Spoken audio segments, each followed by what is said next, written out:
When we first saw this home, we thought this one might be the winner. It was a great lot size, great area. It looked like it didn't need a lot of work.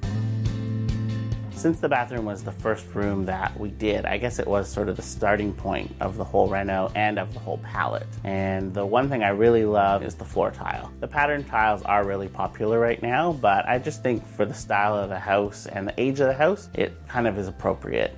The bathroom was a really good size and kind of unusual in an old house like this, but what I wanted to add was a separate shower and a bathtub, so we widened it a little bit. Luckily, we were able to take space from the hallway, so now we have a double sink, a shower, and a tub.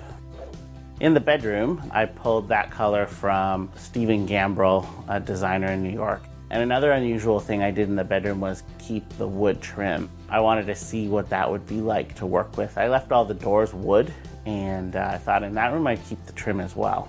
It's not a big room, but we're able to get 2 closets in there. We have 30-inch wide bedside tables and then a small dresser. So even though it's only about 10 by 12 feet, we do have a lot of storage. In the upper hall, I just wanted to experiment with a bit of a darker color. We haven't changed it yet, so I guess it's working out pretty well. The one thing that really helped though was adding a sun tunnel, so that helps offset the dark color.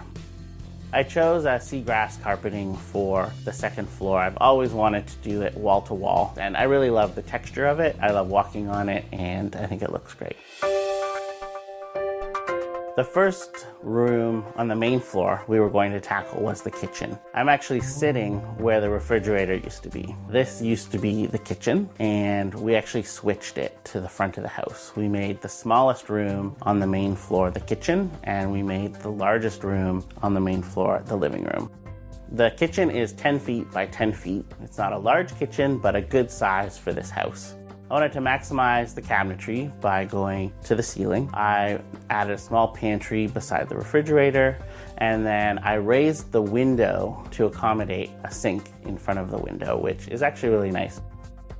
I had a bit of a debate with myself on what I should do with the backsplash. I was going to tile the walls. Then I came up with the idea of using a grass cloth wallpaper, but this grass cloth is actually vinyl, so it's easy to wipe down.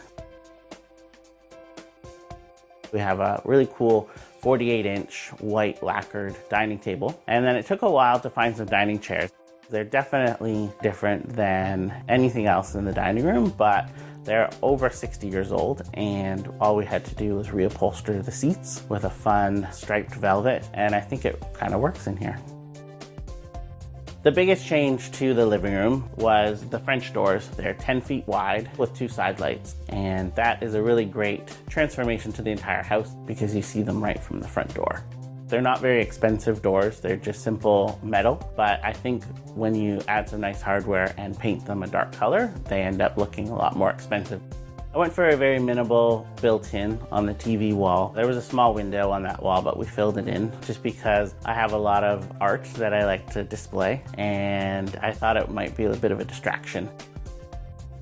One of my favorite spaces is the foyer, and what I like about it is that it's almost its own little room. On the floor, I went for a pattern tile again, similar in style to the bathroom, but a little more traditional, and it actually really hides a lot of dust.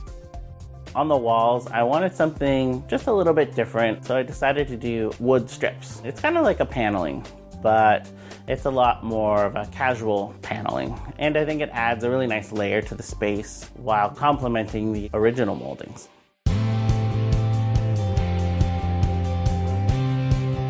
This is a fun project for me because it allowed me to use some finishes and products that I always wanted to use for my own house. And I was able to try new ideas that I'm excited to bring into clients' homes.